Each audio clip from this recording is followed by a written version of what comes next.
The wind off the Montana plains didn't howl. It cut. It came low and mean across the frozen grasslands, slicing through barnwood and bone alike, carrying with it the smell of snow that hadn't fallen yet and the promise of a winter that would break weaker men than Rowan Cade. Not that Rowan Cade was strong anymore. He stood at the kitchen window of his ranch house, a structure that had once been white but now wore the gray pallor of neglect, and watched the last of the autumn light die behind the mountains. His hands, scarred, thick-knuckled, the hands of a man who'd spent 43 years working land that didn't give a damn about him, gripped the edge of the sink hard enough to make the porcelain creak. 10 years. 10 years since he'd heard another voice in this house that wasn't his own or the echo of memory playing tricks in the dark. 10 years since he'd eaten a meal that didn't come from a can or the diner in town when he could stomach the stairs. 10 years since the accident. He didn't say their names anymore. Not out loud. Ellen, Cora, wife, daughter. The words lived in his chest like shrapnel, working their way deeper with every breath, and speaking them felt like tearing open an old wound that never quite healed right. The house remembered them better than he did now. Their pictures still hung on the walls, dust-covered and fading. Cora's room upstairs remained untouched, the door closed, a shrine to a 6-year-old girl who'd never make it to 7. Ellen's coffee mug still sat in the cabinet, the one with the chipped handle she'd refused to throw away. He'd stopped using it the day after the funeral and never touched it again. The ranch had 2,400 acres, 70 head of cattle, down from 200, 3 horses, down from 12, 1 man, down from a family. Rowan turned from the window and looked at the kitchen table. A single plate, a single fork, a can of beans he hadn't bothered to heat, just opened and eaten cold while standing over the sink. This was what his life had become.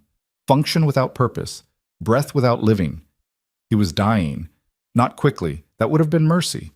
Slowly. One silent day after another. The house creaked around him, settling into the cold. Somewhere upstairs, a pipe knocked. The furnace kicked on with a groan that sounded almost human. Rowan had stopped hearing these sounds years ago, the same way a man stops hearing his own heartbeat. He walked to the hallway, his boots heavy on the warped floorboards, and stopped in front of the mirror that hung near the door. The man looking back at him was a stranger. 6'4", broad-shouldered but hollowed out. His face was all hard angles and weathered skin, eyes the color of winter sky, colorless and cold. His hair, once dark, had gone steel gray at the temples. He looked older than 43. He looked like a man waiting for permission to stop. The mirror had a crack running through it, right across his reflection's throat. He'd done that himself 3 years ago, in a moment of rage so pure and sudden it had left him shaking. He'd meant to punch through the glass entirely, but his fist had only fractured it, broken but not destroyed, just like everything else in this house, just like him. The phone rang. The sound was so foreign, so unexpected, that Rowan actually flinched. Nobody called anymore. The ranch ran itself into the ground without intervention. The bank sent letters he didn't open. The neighbors had stopped checking in after the first few years of one-word answers and slammed doors. He stared at the phone on the wall, that old rotary model Ellen had insisted on keeping because she liked the way it looked, and let it ring. 4 times. 5. 6. On the 7th ring, something in him moved. Habit, maybe. Or the simple fact that a ringing phone was a sound that belonged to the living, and some buried part of him still remembered what that felt like. He picked up. "Yeah. Mr. Cade?" A woman's voice, older, tired, professional. "Who's asking?" "This is Janet from the classifieds desk at the Tribune. I'm calling about the ad you placed. For the cook position?" Rowan's jaw tightened. He'd forgotten about that. 3 weeks ago, in a moment of clarity that felt more like weakness, he'd driven into town and placed an ad in the paper. Needed. Cook/housekeeper. Ranch position. Room and board provided. Call for details. He'd done it because he'd woken up one morning and couldn't remember the last time he'd eaten something that hadn't come from a can. Because the house had started to smell like rot and he couldn't tell anymore if it was the structure or himself. Because a doctor in town had told him, bluntly, that if he kept going the way he was going, he'd be dead inside 5 years. "Yeah," he said again. "I have someone here who'd like to speak with you about it. Are you still looking to fill the position?" Rowan looked around the kitchen. At the pile of dishes in the sink, some of them growing things that might have been science experiments. At the floor that hadn't been mopped in months. At the table where he ate alone, always alone. "Put them on!" There was a rustling sound, a brief murmured conversation he couldn't make out, and then a new voice came on the line. "Mr. Cade? My name is Mara Ellison." Her voice was different from Janet's. Younger, but not young. Clear, direct. No nonsense. "I'm calling about your ad, the cook position. Is it still available?" "Might be," Rowan said. "Depends." "On what?" "On whether you can do the job." "I can do the job." No hesitation, no false modesty. Rowan found himself almost curious. "You got experience?" 20 years, cooking in diners, ranch kitchens, and one very terrible summer doing catering in Billings. "I can make a decent meal out of almost nothing. I don't waste food, and I clean up after myself." "This is a ranch, middle of nowhere. Nearest town is 40 minutes when the roads are good. No cell service, no social life. It's isolation." "Good." The word landed like a stone. Rowan's hand tightened on the phone. "Good?" "I'm not looking for a social life, Mr. Cade. I'm looking for work and a place to stay. Your ad said room and board provided. Does that still stand?" "There's a cabin on the property. Used to be for the foreman. It's small. Needs some work." "I can fix things." "Heat's questionable." "I've lived through worse winters." Rowan paused.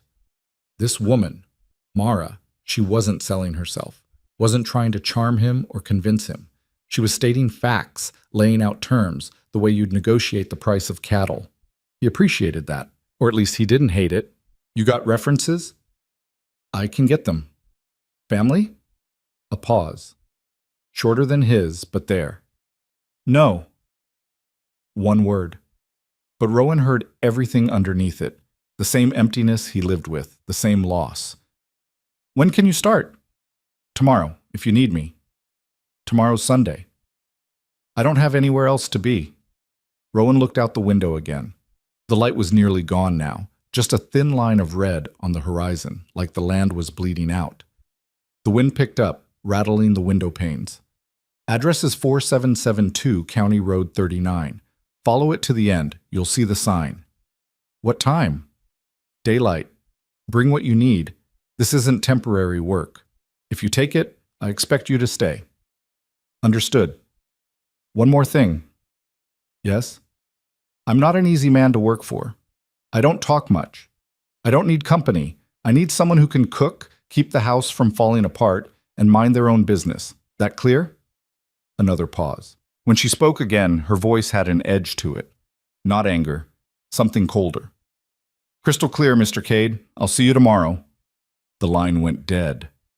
Rowan hung up the phone and stood there in the growing dark, wondering what the hell he'd just done.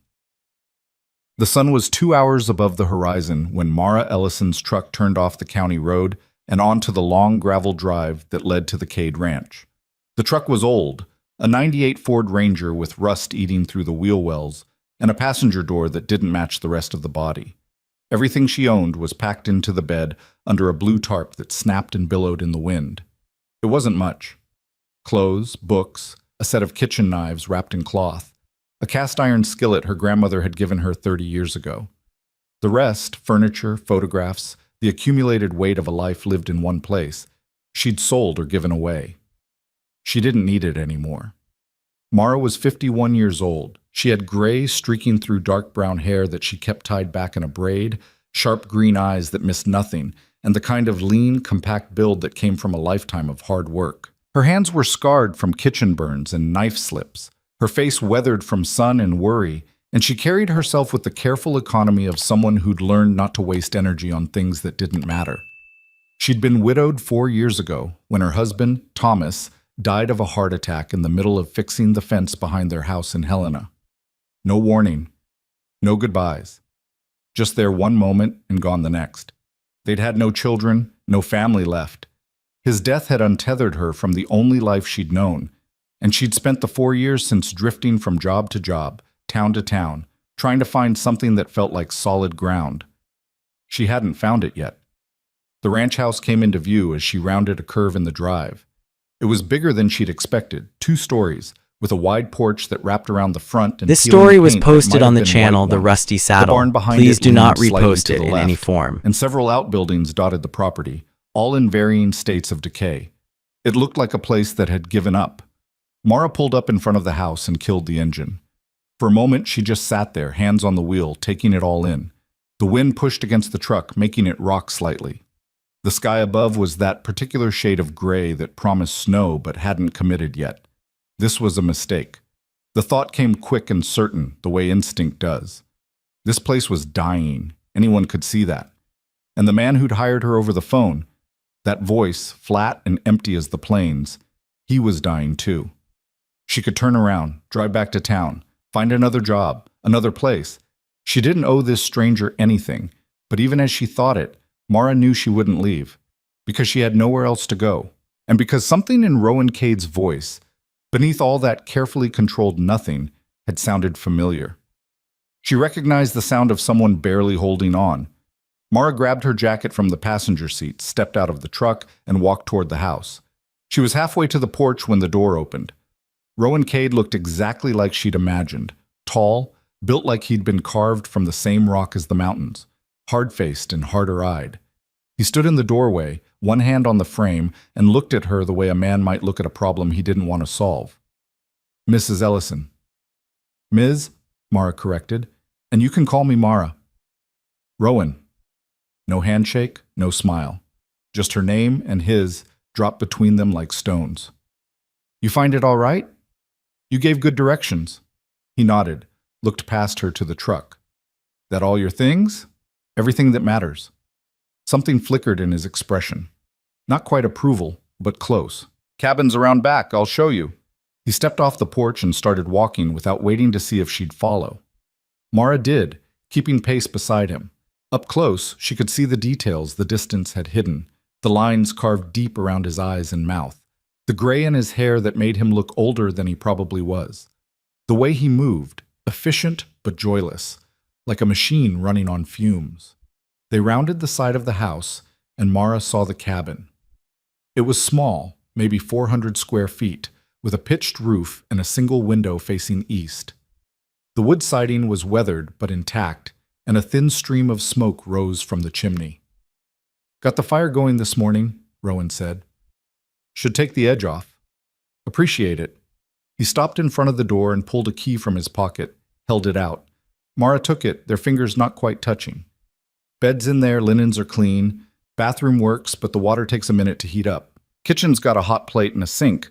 Not much, but it's functional." "It's fine," Rowan nodded. Looked like he wanted to say something else, then thought better of it. "Main house is through that door there." He pointed to a side entrance about 50 yards away. "Kitchen's straight through. I'll expect breakfast at 6, lunch at noon, dinner at 6. I'm not picky about what you make, long as it's edible." "Any allergies? Foods you won't eat?" "No." "Budget for groceries?" "There's an account at the general store in town. Tell them it's for the ranch. They'll put it on my tab." Mara nodded. She wanted to ask more, about the ranch, about what had happened to make this place feel so abandoned, about the shadows she could see moving behind his eyes. But she didn't. He'd made it clear yesterday. Mind your own business. "I'll need to take inventory of the kitchen," she said instead. "See what you've got, what you need." "Do what you want." He turned to go, then stopped. "One more thing. I keep irregular hours. Sometimes I'm up before dawn. Sometimes I don't sleep at all. You might hear me moving around. Don't worry about it." "All right." "And the upstairs—" He paused. His jaw worked like he was chewing on words he didn't want to say. "The upstairs is off limits. You clean down here, cook, keep things running. But you don't go upstairs, ever. That clear?" The way he said it, tight and final, told Mara everything she needed to know. Whatever was up there, it wasn't her business. "Clear." Rowan gave a single nod and walked away, his shoulders hunched against the wind. Mara watched him go, then turned and unlocked the cabin door. The inside was sparse but clean. A narrow bed against one wall, a small table with 2 chairs, a bathroom barely big enough to turn around in. The fire in the wood stove was burning low but steady, throwing off enough heat to make the space almost comfortable. She set her keys on the table and looked around. This was it. This was home now, for however long it lasted. Through the window, she could see Rowan walking toward the barn, his figure growing smaller against the gray sky. Mara had worked in a lot of kitchens. She knew how to read a place, how to see the truth underneath what people wanted you to see. And this place, this ranch, this man, was haunted. Not by ghosts, by something worse.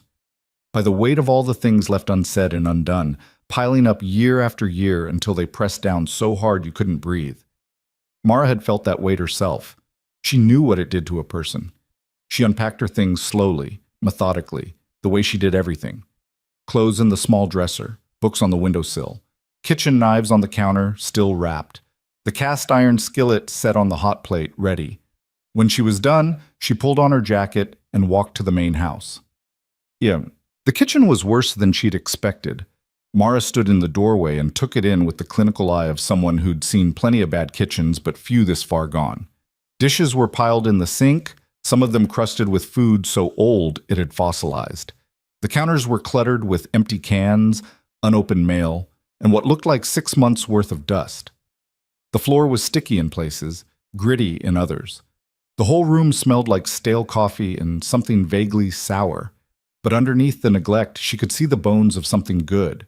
A solid 6-burner stove, a deep farmhouse sink, cabinets made from real wood, not particle board. Someone had cared about this kitchen once, had cooked real meals here, had made it a place that mattered. Mara rolled up her sleeves and got to work. She started with the dishes, scrubbing each one until her hands were raw and the water in the sink had gone cold twice. She wiped down every surface, swept and mopped the floor, cleaned out the refrigerator and found things growing in there that belonged in a lab. She opened the windows to air the place out, even though it let in the cold because the room needed to breathe. It took her 4 hours. When she was done, the kitchen looked like a different room, clean, functional, almost hopeful. Mara pulled out a notepad from her jacket and started taking inventory. The pantry was mostly bare, cans of beans, soup, coffee, and not much else. The refrigerator had eggs, butter, milk that was 2 days from turning, and some cheese that had seen better days. Not much to work with, but she'd done more with less. She heard footsteps behind her and turned. Rowan stood in the doorway, looking around the kitchen with an expression she couldn't quite read. Surprise, maybe, or something close to it. "Didn't expect you to start today," he said. "You said you expect breakfast at 6. Can't do that if I don't know what I'm working with." He nodded slowly, stepped into the room and ran a hand along the counter like he was seeing it for the first time in years. "Looks different. It's clean." "Yeah." He picked up one of the mugs from the dish rack, turned it over in his hands. For a moment, something flickered across his face. Recognition, maybe, or memory. And then it was gone. "I'll need to go into town tomorrow," Mara said. "Stock up on supplies. You have a list of things you like? Things you want me to avoid?" Rowan set the mug down carefully. "Just food. Real food. Not canned shit." "I can do that." He looked at her then, really looked at her, and Mara met his gaze without flinching. His eyes were the color of ice, and just as cold, but there was something underneath. Something that looked like exhaustion so deep it had gone past tired and landed somewhere close to surrender. "Why'd you take this job?" he asked. The question caught her off guard, not because it was unexpected, but because it was honest. "Same reason you hired me," Mara said.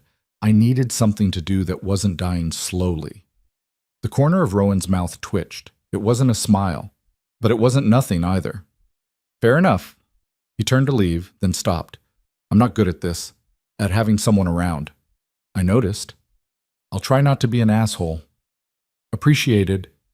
This time, when he walked away, Mara thought she saw his shoulders sit a little less heavy. The days fell into a rhythm.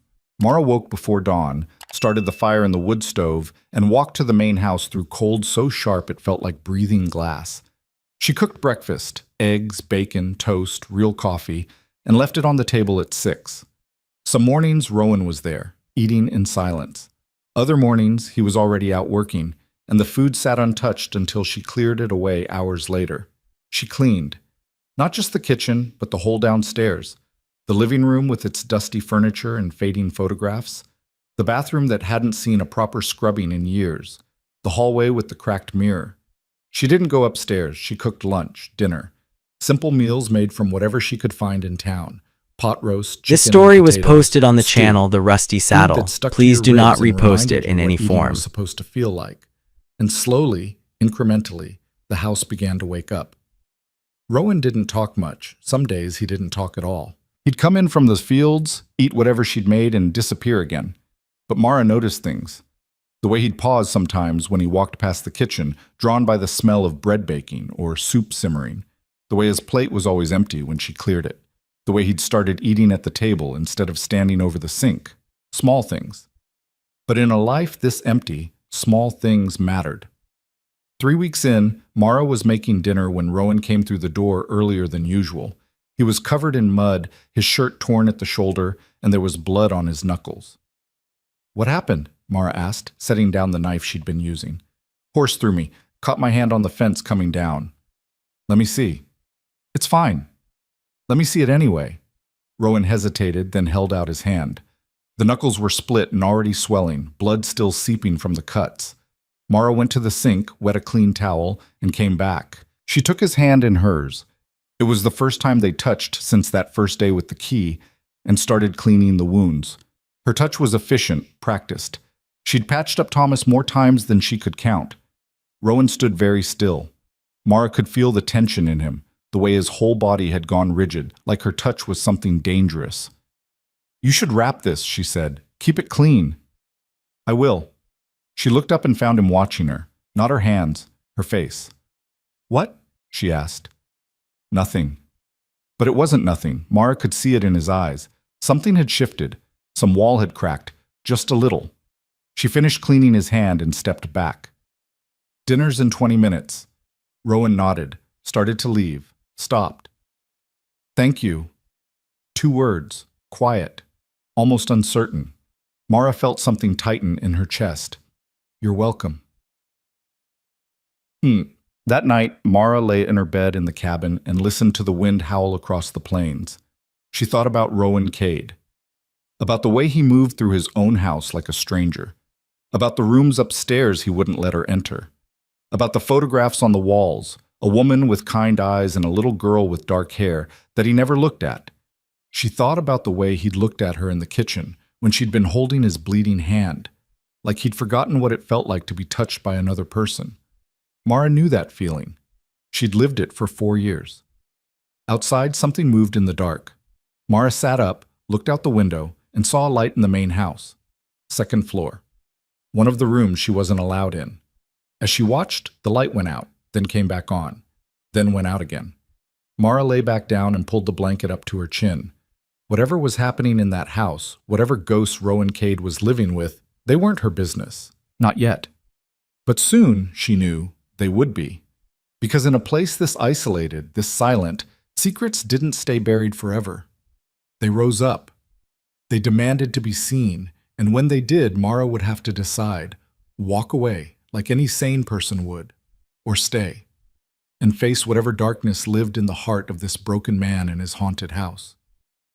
The wind screamed across the plains, and Mara closed her eyes. Tomorrow, she'd make breakfast. She'd clean. She'd cook. Tomorrow, she'd keep pretending this was just a job. But deep down, in the part of her that had learned to recognize truth when it stared her in the face, Mara already knew. This wasn't just a job. This was something else entirely. And it was going to change both of them in ways neither could predict. The house settled around her, creaking and groaning like something alive. And in the dark, Mara waited for morning. The first snow came in early November, 6 weeks after Mara arrived. She woke to find the world transformed, everything white and silent, the kind of quiet that felt less like peace and more like the earth holding its breath. The cabin was cold enough that she could see her breath, and the fire in the wood stove had burned down to embers. Mara fed it kindling, waited for the flames to catch, then dressed quickly and stepped outside. The snow was already 4 inches deep and still falling. Her boots crunched through it as she made her way to the main house, her breath streaming behind her like smoke. The sky was the color of old concrete, heavy with the promise of more to come. Inside, the kitchen was dark. Mara flipped on the light and started coffee, her hands moving through the familiar ritual. She'd learned Rowan's rhythms by now. He'd be up already, out checking on the cattle, making sure they had access to water and hay. The snow meant harder work, longer days. It meant winter had arrived, and winter in Montana didn't ask permission or show mercy. She was pulling eggs from the refrigerator when she heard the door open. Rowan came in, stamping snow from his boots, his coat dusted white, his face raw from the cold. He looked exhausted, more than usual. "Coffee's ready," Mara said. He poured himself a cup, wrapped both hands around it like he was trying to absorb the heat through his palms. Mara cracked eggs into a pan, added butter, let the sizzle fill the silence. "Storm's supposed to last 2 days," Rowan said. It was more than he usually offered. Mara glanced at him. "You need help with anything?" "No." He drank his coffee standing up, staring out the window at the falling snow. Mara plated the eggs, set them on the table with toast and bacon. "Sit," she said. For a moment she thought he'd refuse. Then he did, lowering himself into the chair like his body weighed more than it should. He ate mechanically, not tasting, just fueling. Mara poured herself coffee and sat across from him. She'd stopped asking if it was okay to join him. Some mornings he ignored her, some mornings he didn't. This morning he looked up. "You don't have to do that," he said. "Do what?" "Sit with me. I don't need company." "I'm not doing it for you." Something flickered in his expression, almost like surprise. "Then why?" "Because eating alone gets old." Rowan studied her for a long moment. Then he went back to his eggs. They ate in silence, but it felt different than the silence of those first few weeks. Less hostile, more like two people who'd agreed not to fill every space with words. When Rowan finished, he stood and carried his plate to the sink. Mara had learned he'd do that now. Small gestures, barely noticeable, but there. He rinsed the plate, set it in the rack. "Need anything from town?" he asked. "Storm's supposed to last 2 days. You planning to go out in this?" "If I have to." "I'm good for now. Stocked up last week." He nodded, pulled his coat back on, stopped at the door. "You ever get snowed in before?" "Couple times. Helena, mostly. Why?" "Roads will be impassable by tonight. Might be a week before the plows come through." "I'll manage." "I'm just saying, if you're the type to get cabin fever, I'm not." Rowan almost smiled, didn't quite make it. "All right then." He left. Mara watched through the window as he disappeared into the white, swallowed by the storm. Then she turned back to the kitchen and started on the dishes. The day passed slowly. Mara cleaned, baked bread, made a pot of stew that would last days. The wind picked up around noon, howling against the house, driving the snow sideways. By 3, the world outside had disappeared entirely, just white on white, the barn barely visible 50 yards away. She was chopping vegetables when she heard it, a sound from upstairs. Footsteps, slow and heavy, moving across the floor. Mara set down the knife and listened. The footsteps stopped, started again, crossed to what sounded like the far side of the house, then back. Rowan was upstairs. She'd never heard him go up there during the day, only at night when he thought she couldn't hear. But now, in the middle of the afternoon, he was up in those forbidden rooms, walking back and forth like a man pacing a cage. The footsteps stopped. Mara waited, holding her breath. Then she heard something else, a sound she couldn't quite identify. Low, almost like a voice, Rowan's voice, muffled by distance and walls, speaking to someone who wasn't there. Mara's chest tightened. She wanted to move, to go back to chopping vegetables, to pretend she hadn't heard. But she stood frozen, listening to the one-sided conversation happening in the room above her head. The voice stopped. The footsteps started again, faster this time. Agitated. Then silence. Mara forced herself to breathe, to move. She picked up the knife and went back to work, but her hands were shaking. 20 minutes later, Rowan came downstairs. He didn't look at her, didn't say anything. Just walked through the kitchen and out the back door, into the storm. Mara watched him go. Then she looked up at the ceiling. What the hell was up there? Night came early, the way it did in winter. By 5, the sky was black and the snow showed no sign of stopping. Mara made dinner and set it on the table, but Rowan didn't come in. 6 o'clock passed. Then 7. At 7:30, Mara put on her coat and boots and went looking for him. The cold hit her like a fist. The wind had gotten worse, screaming across the open ground, driving snow into her face hard enough to sting. She could barely see This story 10 was feet in posted front on the of her. channel The The Rusty barn was Saddle. a dark Please shape do in the not light, repost and she it in any stumbled toward form. it, her boots sinking into drifts that were already knee-deep in places. The barn door was open, banging in the wind. "Rowan!" Her voice was snatched away by the storm. Mara pushed inside and pulled the door shut behind her. The barn was warmer than outside, but not by much. The horses shifted in their stalls, nervous. She could hear cattle lowing somewhere in the back. "Rowan! Here!" His voice came from the far end. Mara walked down the center aisle, past stalls and feed bins until she found him. He was sitting on the floor, his back against a post, his head tipped back. There was a bottle beside him. Whiskey, half empty. "Jesus," Mara said. "Go back to the house. You've been out here for 3 hours. I'm fine." "You're drunk." "Not yet." Mara crouched down in front of him. His eyes were bloodshot, his face pale. He looked like he hadn't slept in days. "What happened?" she asked. "Nothing happened." "Bullshit! You've been out here freezing your ass off because nothing happened?" Rowan's jaw tightened. He picked up the bottle, took a drink, set it back down. "I heard you," Mara said quietly. "Upstairs. Talking to yourself." His head snapped toward her. "You were listening?" "I was in the kitchen. You weren't exactly quiet." "That's none of your business." "I know, but I'm asking anyway." Rowan stared at her. For a moment, Mara thought he might tell her to leave, to get the hell out of his barn and his life and never come back. But he didn't. He just looked at her with those cold, colorless eyes, and something in them broke. "I can't do this anymore," he said.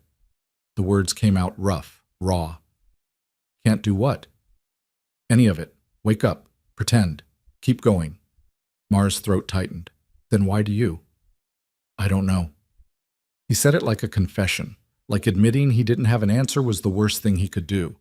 Mara sat down beside him, her back against the post. The barn was quiet except for the wind battering the walls and the occasional stamp of a hoof. "You want to know why I took this job?" she asked. Rowan didn't answer, but he didn't tell her to stop either. 4 years ago, my husband died, heart attack, no warning. We were supposed to go to dinner that night. Instead, I was planning his funeral." She paused. Rowan was listening now, his eyes on her face. "I spent the first year waiting to feel something, grief, anger, anything. But I didn't. I just felt empty, like someone had scooped out everything inside me and left the shell. And now? Now I'm still empty, but I've learned to live with it." Rowan looked away. "That's not living. That's just surviving." "Maybe, but it's better than the alternative." "Is it?" The question hung between them. Mara didn't have an answer. She wasn't sure there was one. "Come back to the house," she said. "It's too cold out here." "I'm fine." "You're not, and I'm not leaving you out here to freeze." Rowan laughed. It was a harsh, bitter sound. "Why do you care?" "Because someone has to." He looked at her then, really looked at her, and Mara saw something shift behind his eyes. Something that looked almost like recognition. "They're dead because of me," he said. The words came out flat. Final. Mara's breath caught. "Who?" "My wife, my daughter. They died because I wasn't there."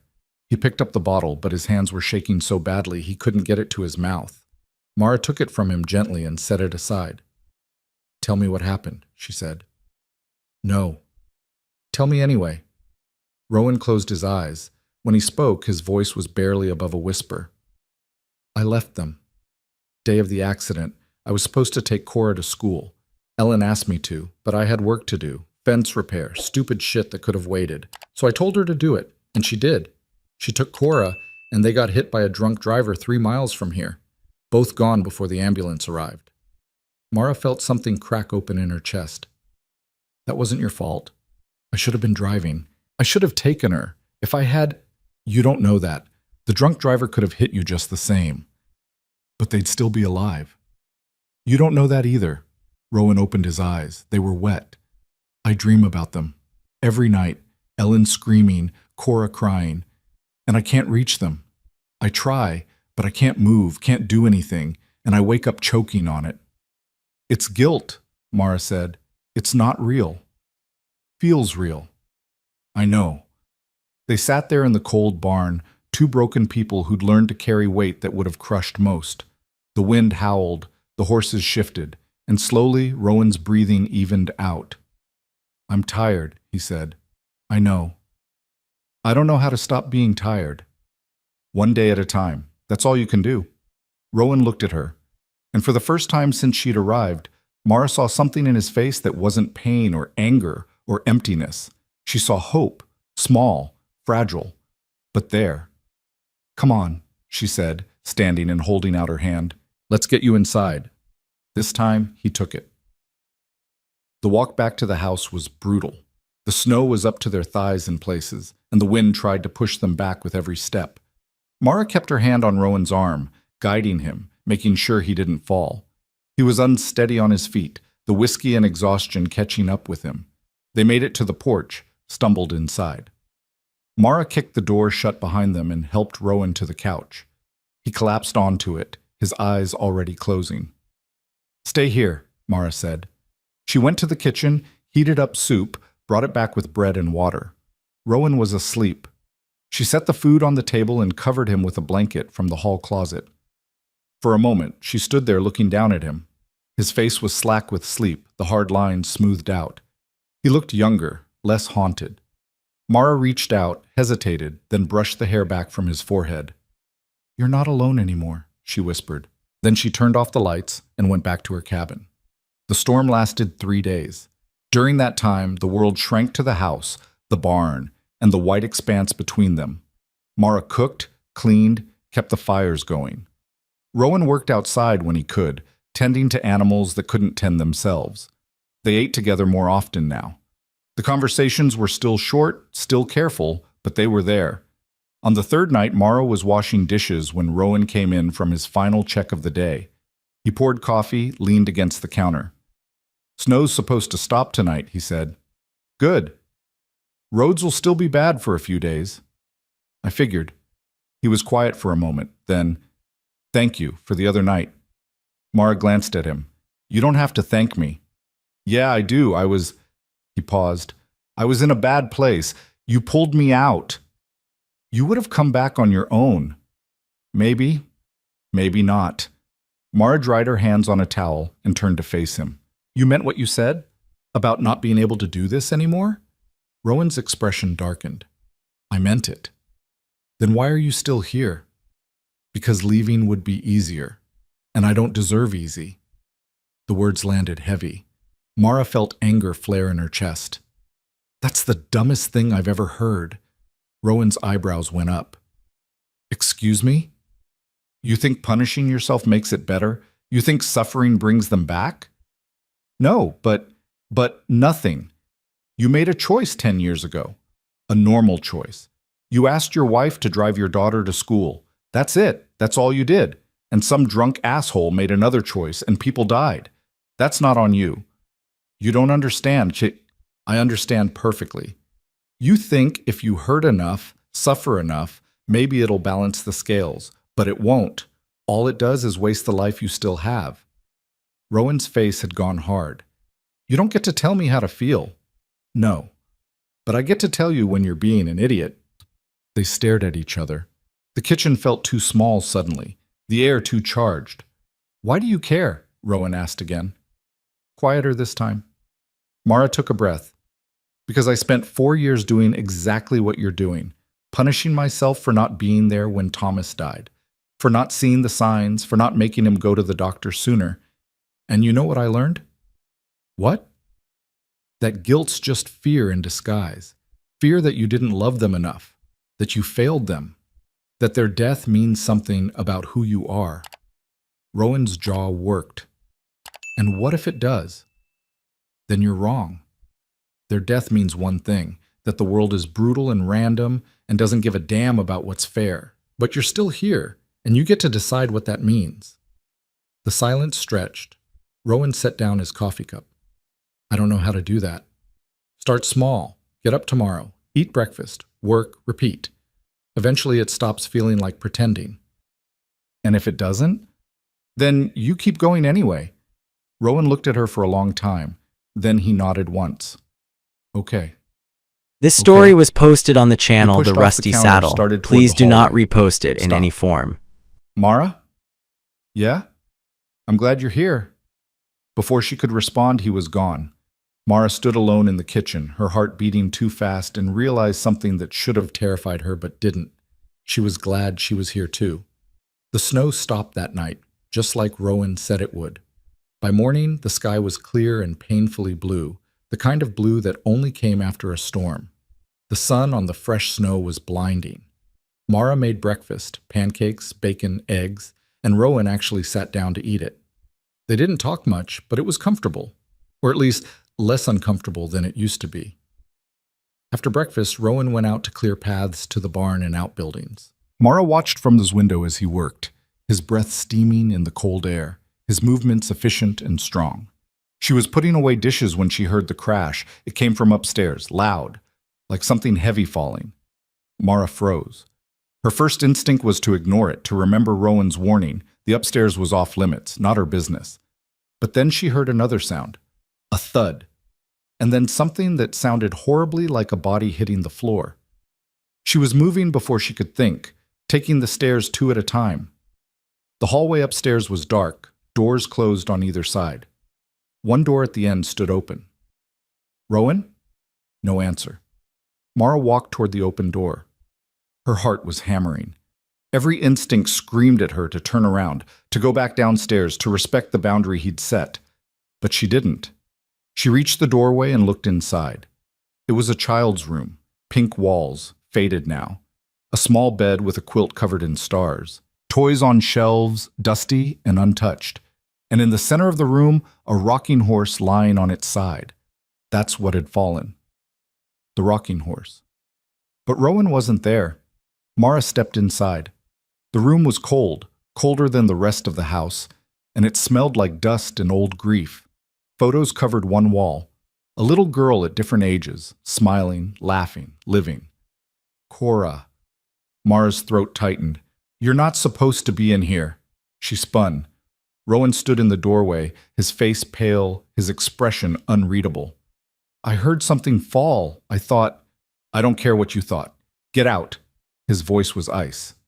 Mara didn't move. Rowan, get out. She walked past him, her stomach churning. Behind her, she heard the door slam shut. Mara went downstairs and stood in the kitchen, shaking, not from fear, from anger, at herself for crossing the line, at Rowan for his walls, at the whole damn situation. She was still standing there 20 minutes later when Rowan came down. He walked past her without a word, grabbed his coat, and left. He didn't come back for dinner, or the next day. Mara worked through the silence, cooking meals he didn't eat, cleaning rooms that felt emptier by the hour. She told herself it was fine, that she'd crossed a boundary and this was the consequence. But it didn't feel fine. On the third day, she'd had enough. She found him in the barn repairing a stall gate. He didn't look up when she came in. We need to talk, Mara said. No, we don't. Yes, we do. You're avoiding me, and I'm not going to let you hide in here forever. Rowan's hand stilled on the gate. I'm not hiding. Bullshit. He turned to face her, his expression hard. You went into her room. I told you not to go upstairs. I know, and I'm sorry, but I heard something fall and I thought you were hurt. I wasn't. I know that now. But in the moment, I didn't. So yeah, I went upstairs. I broke your rule. And I'm sorry, but you don't get to punish me for giving a damn. Rowan stared at her. That room. His voice cracked. That room is all I have left of her. No, it's not. What? That room isn't Cora. It's a shrine, a place to keep your grief alive. And I get it, Rowan. I do. But you can't live in a shrine. You can't build a life around absence. She was my daughter. I know, and she's gone, and that's the worst thing in the world. But keeping her room exactly the way it was, never going in there except to torture yourself, that's not honoring her. That's just another way to punish yourself. Rowan's face twisted. You don't know what you're talking about. Don't I? I kept Thomas's workshop exactly the way he left it for 2 years. His tools on the bench, his coffee cup still in the sink. I'd go in there and sit for hours pretending he was just out running errands. You think I don't understand what you're doing? Then you should understand why I can't let it go. I do understand, but letting go doesn't mean forgetting. It means making space for something besides pain. Rowan turned away. I can't. You can. You're just scared to. He spun back to face her, and there was something wild in his eyes now. Of course I'm scared. If I let go, what do I have left? Yourself, this ranch, a future. I don't want a future without them. The words hung in the air. Mara felt them like a punch to the chest. Then what are you doing here? She asked quietly. Why keep the ranch going? Why hire me? Why not just... She couldn't finish the sentence. Rowan's expression crumpled. Because I'm a coward. I can't do it. I can't pull the trigger or step off the edge. So I'm stuck here, going through the motions, waiting for something to kill me so I don't have to do it myself. Mara's eyes burned. That's not cowardice, that's survival. It doesn't feel like survival. I know. They stood there in the barn, the silence heavy between them. Outside, the wind had picked up again, rattling the walls. I want to feel something besides this, Rowan said. His voice was barely above a whisper. I want to wake up and not immediately remember they're dead. I want to eat a meal and taste it. I want to look at this ranch and see something other than a graveyard. You can, Mara said, but you have to let me help you. How? I don't know yet, but we'll figure it out. Rowan looked at her, and slowly, infinitely slowly, he nodded. That night, after dinner, Rowan went upstairs. Mara heard his footsteps overhead, heard the door to Cora's room open, and then, for the first time in 10 years, she heard him cry. She sat at the kitchen table and listened to the sound of a man finally letting himself grieve, and she cried too. For Thomas. For Cora and Ellen. For all the people they'd loved and lost. But also for the 2 people sitting in this house right now, broken and barely holding on, trying to find a reason to keep going. When Rowan came downstairs an hour later, his eyes were red and his face was raw. But something in him had shifted. Some weight had lifted, even if just a little.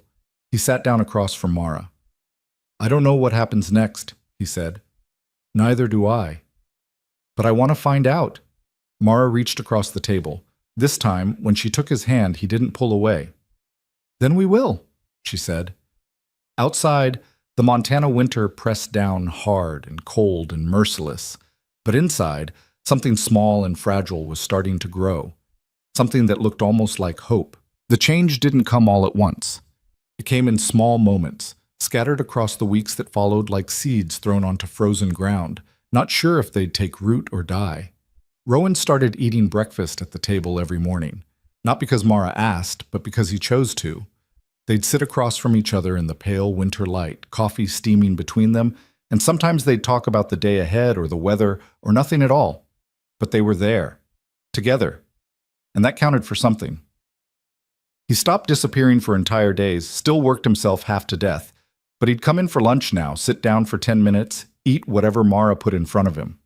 His plate was never full when he left it anymore. And at night, after dinner, he'd started staying. Not long, maybe half an hour, sometimes less.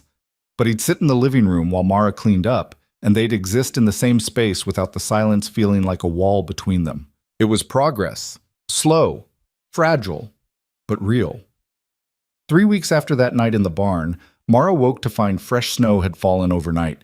Not a storm this time, just a few inches of clean powder that made everything look softer. She made her way to the main house as the sun was coming up, the sky turning from black to deep blue to pale gold. When she stepped into the kitchen, Rowan was already there. That wasn't unusual. What was unusual was what he was doing. He stood at the counter with a mixing bowl, flour on his hands, looking completely lost. What are you doing? Mara asked. Rowan looked up, and she could have sworn his face reddened slightly. Trying to make pancakes. Why? Because you make them on Sundays. Thought I'd try. Mara walked over and looked into the bowl. The batter was lumpy and gray, the consistency all wrong. How much flour did you use? I don't know. A few cups. How many eggs? 1? Mara bit back a smile. That's not going to work. Yeah, I'm getting that. She pulled out a fresh bowl, started gathering ingredients. Watch, she said. For the next 20 minutes, Mara showed him how to make pancakes properly. Rowan stood beside her, paying attention in a way that felt almost too focused, like he was memorizing every movement. When the first batch hit the griddle, he actually looked proud. They ate them together.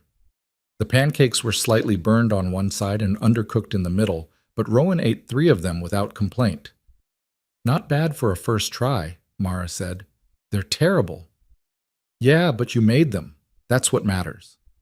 Something passed across Rowan's face then, something soft. He looked down at his plate. Ellen used to make pancakes every Sunday. After she died, I couldn't stomach them. Haven't had them in 10 years until you started making them. Mara's chest tightened. I can stop if... This No. story was posted on the Looked up. channel The Rusty Saddle. stop. Please do not I like repost them. it in any form. I like that you make them. The words hung there, heavier than they should have been. Okay, Mara said quietly.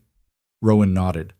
They finished eating in comfortable silence, and when they were done, he helped her clean up without being asked. That afternoon, a truck came up the drive. Mara was in the kitchen making bread when she heard it. She looked out the window and saw a black Ford F250, expensive and new, pulling up to the house. A man got out, mid-50s, thick around the middle, wearing a coat that probably cost more than Mara made in a month. He had the kind of face that smiled too easily, the kind that made you check your wallet after shaking hands. Rowan came out of the barn and met him in the yard. Mara couldn't hear what they were saying, but she could see Rowan's posture change. His shoulders went rigid, his hands curled into fists. The conversation lasted maybe 5 minutes. The man did most of the talking, gesturing broadly, smiling that slick smile. Rowan just stood there, stone-faced, until finally the man got back in his truck and drove away. Rowan stayed in the yard for a long time after, staring at nothing.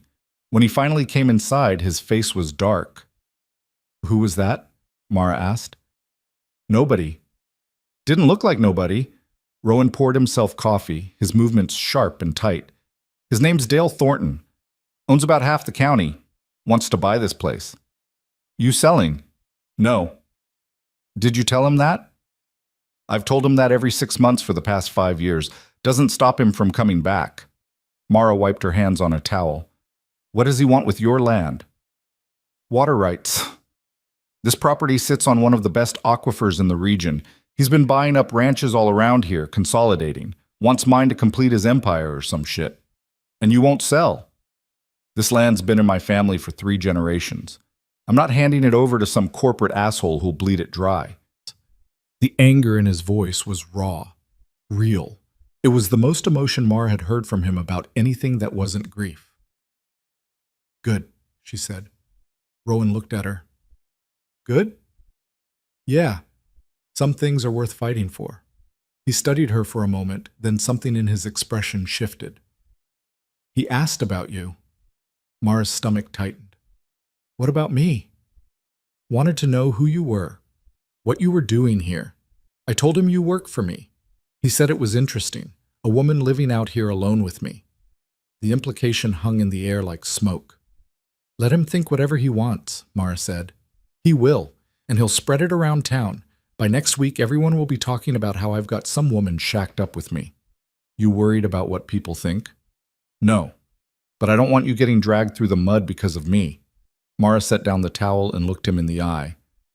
I stopped caring what people thought about me 4 years ago. Let them talk. Doesn't change anything. Rowan held her gaze. For a moment, Mara thought he might say something else, but he just nodded and walked away. That night, Mara couldn't sleep. She lay in bed listening to the wind and thinking about Dale Thornton, about the way he'd looked at the ranch like he already owned it, about the way Rowan's whole body had gone tense. Around midnight, she heard footsteps outside. She got up and looked out the window. Rowan was crossing the yard toward the barn, moving fast, almost running. Mara pulled on her coat and boots and followed. She found him in the barn, standing in one of the empty stalls, his hands braced against the wall, his breathing ragged. At first, she thought he was having a panic attack. Then she saw his face. He was terrified. Rowan? He spun around and the look in his eyes made Mara's blood run cold. He didn't seem to see her, didn't seem to see anything. Rowan, it's me. It's Mara. He backed away from her, his hand going to his throat. Can't breathe. You're breathing fine. Look at me. But he wasn't breathing fine. His chest was heaving, his face going pale, and then his legs gave out. He hit the ground hard, gasping, clawing at his throat like something had wrapped around it. Mara dropped to her knees beside him. Rowan, listen to my voice. You're okay. You're safe. He wasn't listening. His eyes were wide and glassy, fixed on something she couldn't see. His hands were still at his throat, and she could see red marks forming where his own fingers dug into his skin. Stop, Mara said, grabbing his wrists. You're hurting yourself. He fought her. Not with intent to hurt, but with the kind of blind panic that didn't register anything beyond the terror. Mara held on, using her weight to pin his arms down. Rowan, look at me. Nothing's choking you. It's in your head. You're safe. For a moment, nothing changed. Then his eyes focused on her face. Recognition flickered. Mara? I'm here. You're okay. His breathing was still coming in gasps, but slower now. The panic in his eyes started to fade, replaced by confusion and then shame. What happened? I don't know. I found you like this. Rowan closed his eyes. His whole body was shaking. It felt real. Like something was choking me. Like hands around my throat. Has this happened before? He didn't answer. That was answer enough. Mara helped him sit up, kept her hand on his shoulder. How long has this been going on? A few months, maybe longer. Rowan, it's getting worse. Used to just be dreams. Now it happens when I'm awake.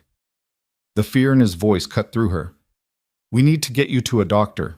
No. This isn't normal. You could have hurt yourself. I said no. He pulled away from her, stood up on unsteady legs. His face was still pale, his hands still trembling, but his expression had gone hard again, shutting down. I'm fine. You're not fine. You just collapsed. It passed. I'm fine now. Rowan, drop it, Mara. The words were sharp, final. Mara bit back the argument rising in her throat and just watched as he walked out of the barn, leaving her kneeling in the dirt. She stayed there for a long time, her heart still racing, trying to make sense of what she'd just seen. Whatever was happening to Rowan, it wasn't just grief anymore. It was something darker, something that was trying to kill him. The next few days were tense. Rowan avoided her, and when they did cross paths, he barely spoke. Mara didn't push. She'd learned by now that pushing Rowan just made him retreat further. But she watched, and what she saw scared her. He looked exhausted, more than usual. His eyes were bloodshot, dark circles underneath that made him look 10 years older. He moved slower, like his body was fighting him. And twice, she caught him standing completely still in the middle of the yard, staring at nothing, his hand at his throat. On the fourth day, Mara was in town picking up supplies when she ran into Sarah Chen, the woman who owned the general store. Sarah was in her 60s, sharp-eyed and sharper-tongued, the kind of person who knew everyone's business before they did. How's Rowan doing? Sarah asked as she rang up Mara's order. He's managing. That's more than he was doing before you showed up. Mara glanced at her. What do you mean? Sarah leaned against the counter, lowered her voice. I've known Rowan Cade since he was a boy. Good man. Solid. But after the accident, she shook her head. He disappeared. Wouldn't talk to anyone. Wouldn't come into town except when he had to. People tried to help, but he shut everyone out. Most folks gave up after a while. And now? Now he's got you. And whatever you're doing, keep doing it. He looks more alive than he has in years. Mara felt something twist in her chest. I'm just cooking his meals. Sarah gave her a knowing look. Sure you are. Mara paid and left, Sarah's words echoing in her head. On the drive back to the ranch, she passed Dale Thornton's truck going the opposite direction. He slowed down, looked at her through the window, and smiled. It wasn't a friendly smile. When Mara got back to the ranch, she found Rowan sitting on the porch steps. He looked up as she parked. Need help with those? He asked, nodding at the groceries in the truck bed. I got it. But he came down anyway and grabbed 2 bags before she could stop him. They carried everything inside together, moving in the kind of easy rhythm that comes from repetition. "Saw Thornton in town," Mara said, putting away canned goods. "Yeah?" He looked at me like he knew something I didn't. Rowan's jaw tightened. "Ignore him." Kind of hard to ignore when he's driving past me, smiling like the cat that ate the canary. "He's trying to get in your head. Don't let him." This story was Mara turned posted to on the face him. channel The Rusty What's he Saddle. really after, Please do not Rowan? repost it It's in not any just the form. land, is it? Rowan set down the bag he was holding. "He wants me broken, desperate enough to sell. That's why he keeps coming back, keeps pushing. He thinks if he waits long enough, I'll crumble." "Will you?" "No." The word was solid, certain. Mara believed him. That night, Mara woke to the sound of screaming. She was out of bed and running before she was fully conscious, her feet hitting the frozen ground between the cabin and the main house. The screaming was coming from inside, from upstairs.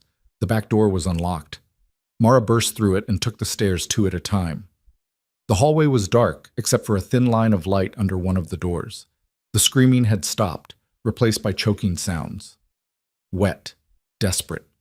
Mara threw open the door. Rowan was on the floor of what must have been his bedroom, on his back, his body rigid. His eyes were open but unseeing, rolled back in his head. His hands clawed at his throat, and his face was turning blue. "Rowan!" Mara dropped beside him and grabbed his wrists, trying to pull his hands away from his throat. But it wasn't his hands choking him. There was nothing there. Nothing visible. But something was killing him. His back arched off the floor, his heels drummed against the wood. The sounds coming from his throat were inhuman. "Rowan, fight it! Whatever it is, fight it!" She didn't know if he could hear her, didn't know if anything she said would matter. But she kept talking anyway, her voice loud and clear, cutting through whatever nightmare had him in its grip. "You're not alone. I'm here. You're not alone anymore." His body convulsed, once, twice. And then, as suddenly as it started, it stopped. Rowan gasped, a huge shuddering breath that sounded like someone breaking the surface after drowning.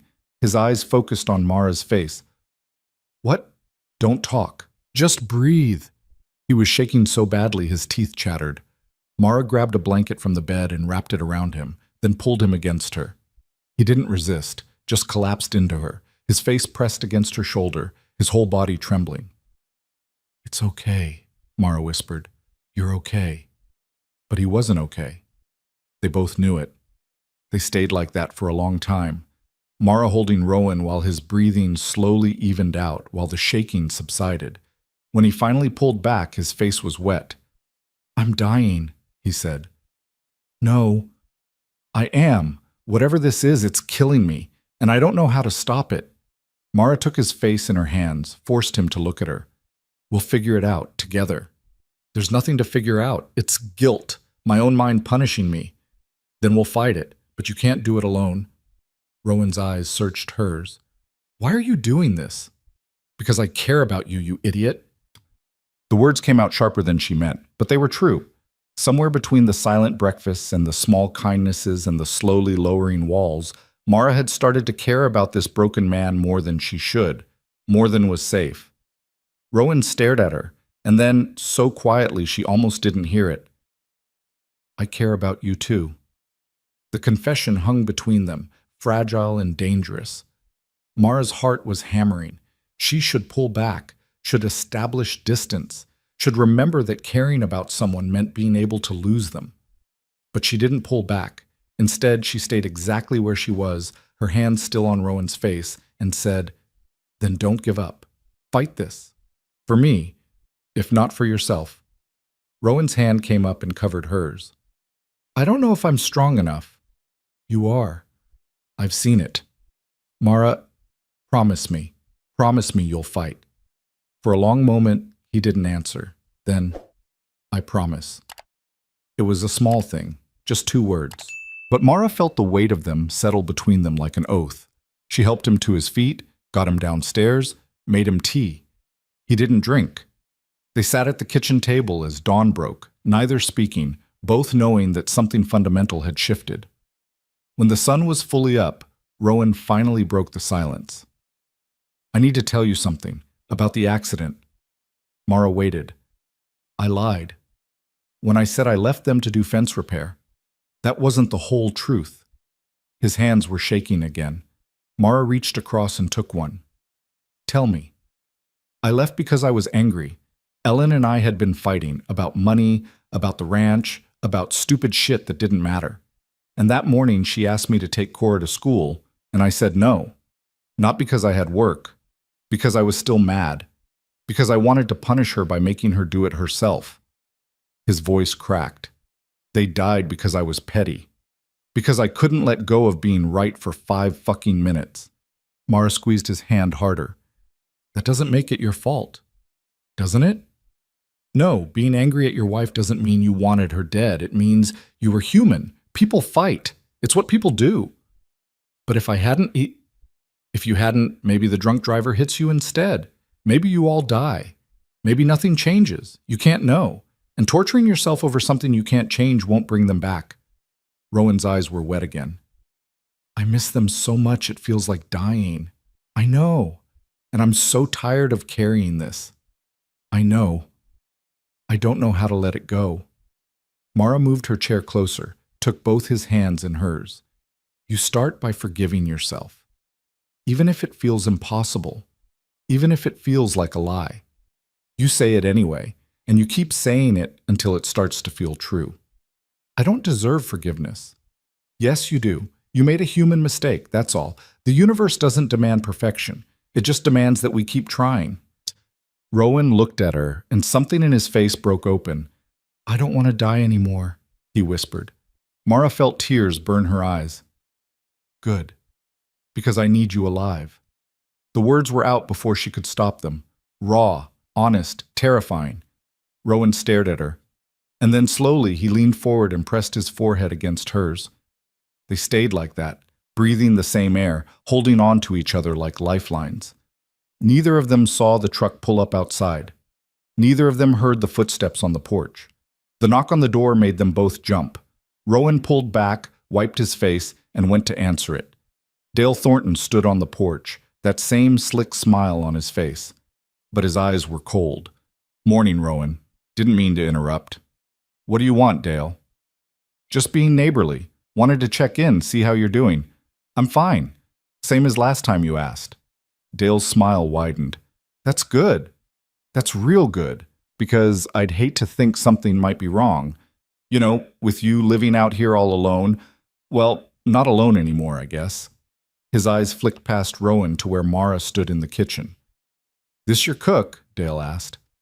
She works for me. That's all you need to know. Fair enough. Just seems unusual is all. Woman living out here with you? People might get ideas. Let them. Dale's expression hardened slightly. Thing is, Rowan, people talk. And when they talk, sometimes authorities start asking questions about living situations, about propriety, about whether a man in your condition should be running a ranch at all. The threat was barely veiled. Rowan's whole body went rigid. Get off my property. Now hold on. I said get off my property, and don't come back.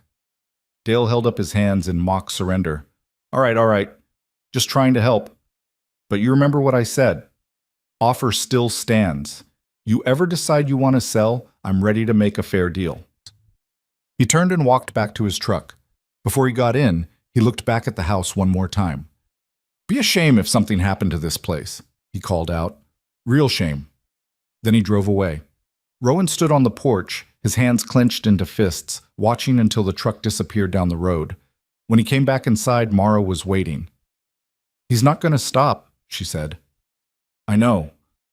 He's going to make trouble, try to force you out. Let him try. But there was something in Rowan's voice that worried Mara. Not fear, something worse, resignation, like he'd already decided how this would end. That night, the attacks came back worse than ever.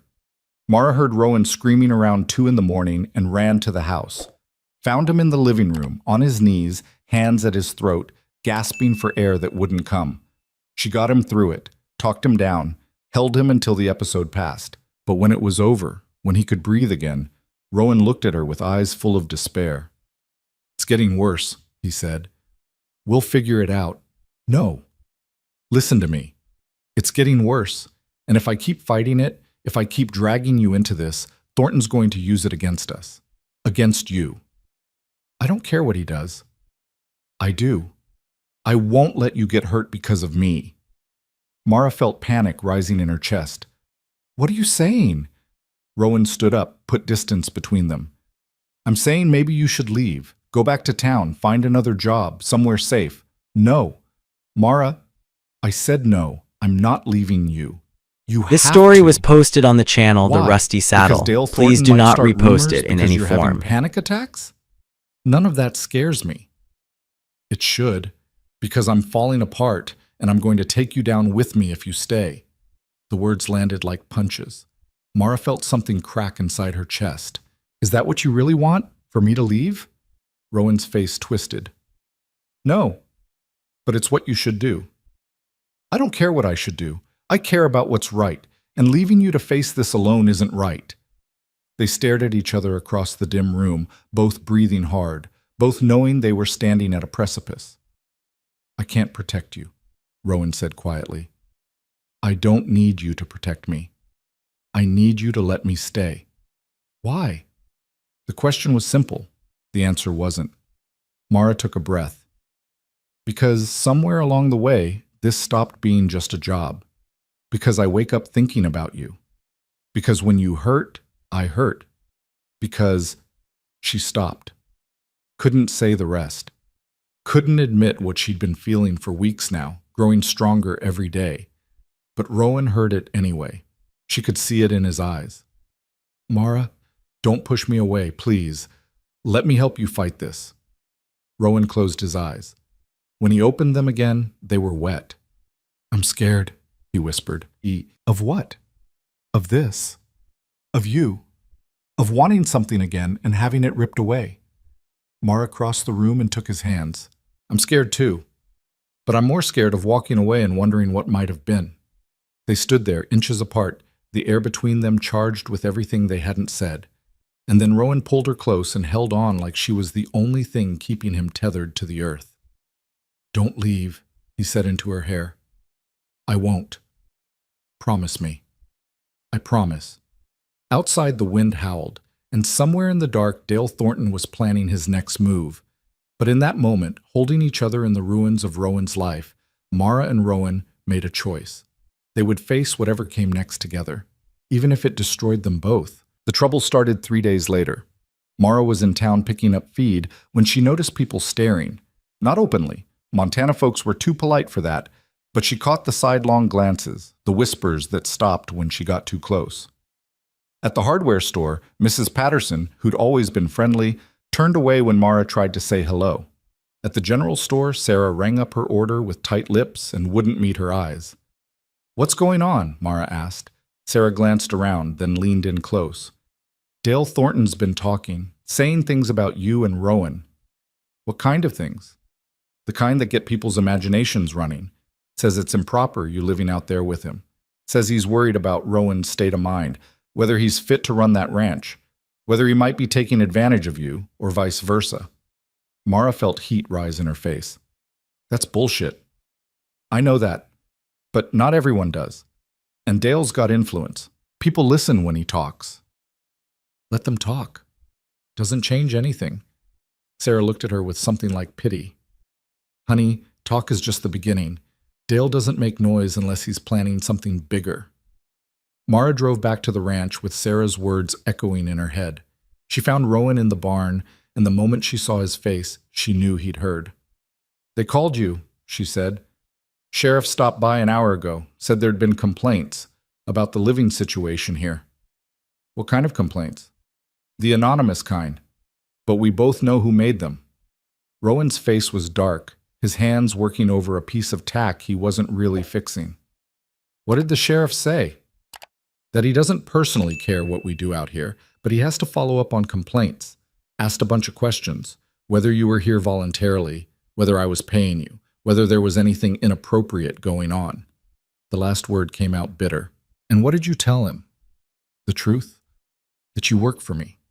That you have your own cabin. That it's nobody's damn business beyond that. Mara set down the feed bag she'd been carrying. Did he believe you? Doesn't matter if he believed me. He did his job. But Thornton's not done. This is just him testing the waters, seeing how far he can push. So what do we do? Rowan finally looked at her. We don't do anything. I handle this. Rowan, I'm serious, Mara. This is my problem, not yours. The hell it's not. He's coming after both of us. And I'm not going to let him drag you down with me. There it was again, that same impulse to push her away, to shoulder everything alone. Mara felt frustration flare hot in her chest. You don't get to decide that. I'm already in this. Then maybe you shouldn't be. The words hit like a slap. Mara stared at him. You want me to leave. I want you safe. Same thing. No, it's not. Rowan threw down the tack and faced her fully. Thornton's going to keep pushing until he gets what he wants. And if that means destroying my reputation, spreading lies about you, getting authorities involved, he'll do it. I won't watch you get torn apart because you decided to stay. I can handle gossip. Can you handle losing your reputation? Your ability to get work anywhere in this county? Because that's what he'll do. He'll make sure everyone thinks you're... He stopped, jaw clenched. Thinks I'm what? A whore? A gold digger? Let them think whatever they want. You don't mean that. Yes, I do, because I know the truth. You know the truth. And anyone who matters knows the truth. In a place like this, everyone matters. Everyone talks. And once your name gets dragged through the mud, it doesn't wash clean. Mara stepped closer to him. I've buried a husband. I've lost everything that mattered. I've started over from nothing more times than I can count. You think I'm scared of Dale Thornton and his rumors? You should be. Well, I'm not. So stop trying to protect me from something I'm willing to face. They stood there, neither backing down, the air between them crackling with tension. Finally, Rowan's shoulders sagged. I don't know how to do this, he said quietly. Do what? Care about someone again. Let them care about me. Every instinct I have says to push you away before something happens, before I lose you like I lost them. Mara's anger melted. I'm not Ellen. I'm not Cora. And whatever happens between us, it won't be because of some drunk driver. It'll be because we chose it. What if I make the wrong choice? What if I let you stay and everything falls apart? Then we deal with it, together. Rowan looked at her like he was trying to memorize her face. I'm falling for you, he said, and it scares the hell out of me. Mara's heart stuttered. I'm falling for you too. The confession hung between them, fragile and real. For a long moment, neither moved. Then Rowan reached out and touched her face, his hand rough and warm against her skin. I don't deserve you. That's not your call to make. He almost smiled. Almost. You're stubborn as hell, you know that? Takes one to know one. This time, he did smile. Small, but genuine. And then he kissed her. It wasn't smooth or practiced. It was desperate and uncertain and tasted like coffee and fear and hope all mixed together. Mara kissed him back, her hands fisting in his shirt, and for just a moment, the whole world narrowed down to this. The two of them, holding on to each other in the middle of a barn that smelled like hay and horses, choosing something instead of running from it. When they pulled apart, Rowan's forehead rested against hers. What are we doing? He whispered. I don't know, but I want to find out. Even with everything that's coming?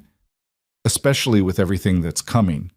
Rowan pulled her close, and they stood there wrapped in each other while the wind rattled the barn walls, and somewhere out there, Dale Thornton plotted his next move. That night, Mara lay in her cabin and couldn't sleep. Her lips still tingled from the kiss. Her heart still raced. She'd meant what she said. She wasn't afraid of Thornton or his rumors, but she was afraid of something else. She was afraid of how much she'd started to need Rowan, how much the thought of losing him made her chest ache. Around 2 a.m, she heard it, a sound from the main house. Not screaming this time, something worse. Silence. Complete and total silence where there should have been breathing, movement, life. Mara was out of bed and running before conscious thought kicked in. She burst through the back door of the main house and took the stairs 3 at a time. Rowan's bedroom door was open. The light was on. He was on the bed, flat on his back, his body rigid. His eyes were open but rolled back, showing only whites.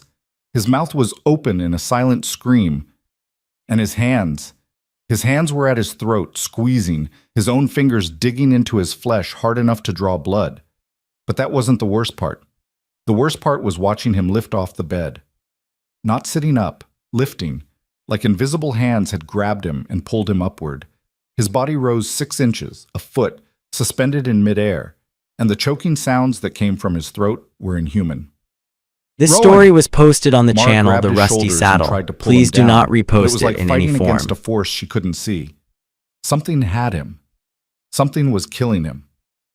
"Let him go!" she screamed at the empty room. "Whatever you are, let him go!" Rowan's body convulsed. His back arched impossibly, and Mara heard something crack. Then he dropped, hitting the mattress hard, gasping and choking. Mara climbed onto the bed and grabbed his hands, pried them away from his throat. His eyes rolled forward, found her face. "Can't, please. Stay with me. Focus on my voice." But whatever had him wasn't done. His body started seizing again, violent tremors that shook the whole bed. Foam appeared at the corner of his mouth. His eyes rolled back again. "No. No, you don't get to do this." Mara straddled him, pinned his arms down, put her face inches from his. "Rowan Cade, you listen to me. Whatever this is, whatever's doing this to you, it's not real. It's guilt. It's your own mind, and you're stronger than it. You hear me? You're stronger." His body bucked beneath her, trying to throw her off. Mara held on. "Ellen and Cora are dead. That's true. And it's the worst thing that ever happened to you. But it wasn't your fault. You didn't kill them.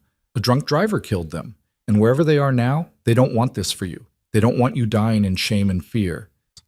Rowan's eyes flickered. Something behind them shifted. They loved you, and they'd want you to live. Not just survive. Live. And that's what you're going to do. You're going to fight this. You're going to choose to live. The seizing slowed. His breathing, ragged and wet, started to even out. "That's it. Come back. Come back to me." Rowan's eyes focused on her face. Really focused, seeing her for the first time since the attack started. "Mara? I'm here. What happened?" "You tell me." He tried to sit up. Mara helped him, kept her hands on his shoulders. He was shaking so badly he could barely hold himself upright. "I was asleep. Then I felt—" He stopped, his hand going to his throat. There were deep red marks there, already bruising. "I felt hands around my neck, squeezing. I tried to fight, but they were too strong. There was nothing there, Rowan. It was just you." No, I felt them. As real as I feel you right now." Mara's chest tightened. She'd seen him lift off the bed, seen something that defied explanation. But saying that out loud would only make it worse. "It felt real," she said carefully. "But feelings can lie, especially when you're dealing with trauma this deep." Rowan looked at her, and his expression cracked. "It's getting worse. Every time it's worse. And I don't know how much more I can take."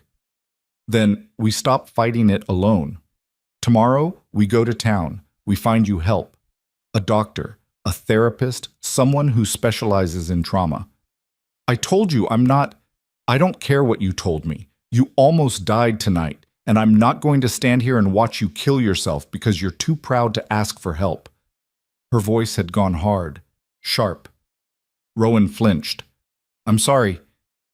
"Don't apologize. Just promise me you'll try. Promise me you'll let someone help you." Rowan closed his eyes. When he opened them, they were wet. "I don't think anyone can help me. I think I'm too far gone." "Bullshit. You're still here. You're still fighting. That means there's hope." "How can you be so sure?" "Because I see you. The real you. Not the guilt or the grief. I see the man who learned to make pancakes because he wanted to do something nice.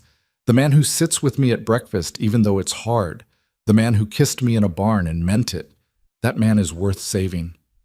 A tear slid down Rowan's face. "I'm so tired, Mara." "I know. But you don't have to carry this alone anymore. Let me help, please." For a long moment, Rowan didn't answer. Then, so quietly she almost didn't hear, "Okay.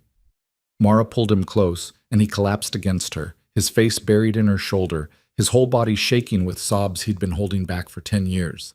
She held him while he broke apart, held him while the dam finally burst, and all that grief came pouring out. For Ellen, for Cora, for the life he'd lost and the man he used to be. And when the tears finally stopped, when there was nothing left but exhaustion, Mara helped him lie down and pulled the blanket over him. "Stay," he whispered. "I'm not going anywhere." She lay down beside him, and Rowan curled into her like a child seeking comfort. Within minutes, his breathing evened out. He was asleep. Mara stayed awake, staring at the ceiling, listening to him breathe. Her mind was racing. What she'd seen tonight, the way he'd lifted off the bed, the force of the attack, it didn't fit with trauma or panic attacks. It felt like something else, something darker. But she pushed the thought away, because accepting that would mean accepting things she didn't believe in. And Mara dealt in facts, not superstition. Rowan was sick. He needed help, and she'd make sure he got it. The rest could wait. Morning came too fast. Mara woke to find Rowan already up, standing at the window, looking out at the snow-covered fields. His back was to her, his shoulders hunched. "How long have you been awake?" she asked. "Couple hours." Mara sat up. The bed felt too big without him in it. "Did you sleep at all?" "Some. Had dreams, but nothing like before." He turned to face her, and Mara's heart clenched at the sight of him. The bruises on his throat had darkened overnight, purple and black against his pale skin. His eyes were hollow. "We should get you to a doctor," she said. "I know." "No arguments?" "No arguments." That worried her more than anything. Rowan didn't give in easily. The fact that he was agreeing meant he was more scared than he was letting on. They drove into town after breakfast. The clinic was small, just 2 doctors and a nurse, but Dr. Reyes had been practicing there for 20 years and had seen everything the Montana plains could throw at a person. She took one look at Rowan's throat and went pale. "What happened?" "Panic attack," Rowan said. "I did it to myself." "Doctor." Reyes examined the bruises carefully, her expression growing more concerned. "Rowan, these marks, they're deep. You could have crushed your windpipe." "I know. This isn't the first time, is it?" He hesitated, then shook his head. Dr. Reyes looked at Mara, who'd been sitting quietly in the corner. "How often is this happening?" "Few times a week," Mara said. "Getting worse." The doctor sat back in her chair. "Rowan, I'm going to be straight with you. What you're describing sounds like severe trauma response, possibly PTSD. But the physical component, the self-harm, the intensity, that concerns me. I want to refer you to a specialist in Billings." "I'm fine." "You're not fine. And if this continues, you're going to seriously hurt yourself. Or worse." Rowan's jaw tightened. "I can't afford a specialist." "There are programs, sliding scale. I can make some calls." She pulled out a prescription pad and started writing. "In the meantime, I'm prescribing something to help with the anxiety. It's not a cure, but it might take the edge off. And I want you to start keeping a journal. Document when these episodes happen, what triggers them, how long they last." She handed him the prescription and a pamphlet. "This has resources, hotlines, support groups. Use them." Rowan took the papers without looking at them. "Anything else?" Dr. Reyes' expression softened. "Yeah, don't face this alone. Whatever's haunting you, you can't outrun it. You have to turn around and fight it. And that's a hell of a lot easier with someone in your corner." She glanced at Mara when she said it. They left the clinic in silence. Mara could feel Rowan withdrawing, pulling back into himself. By the time they got to the truck, his face had gone blank. "You okay?" she asked. "Fine." "Rowan?" "I said, I'm fine." He wasn't fine, but Mara let it go for now. They were halfway back to the ranch when they saw the smoke. It rose in a black column against the gray sky, visible for miles. Rowan's foot hit the gas, and the truck surged forward. "Please don't let it be—" But it was. They came over the last hill, and Mara's stomach dropped. The barn was on fire, flames licking through the roof, thick smoke pouring out of the open doors. Rowan slammed the truck into park and ran. Mara was right behind him. "The horses!" Rowan shouted. He plunged into the burning barn before Mara could stop him. She could hear the animals screaming inside, high and terrified. "Rowan, wait!" But he was already disappearing into the smoke.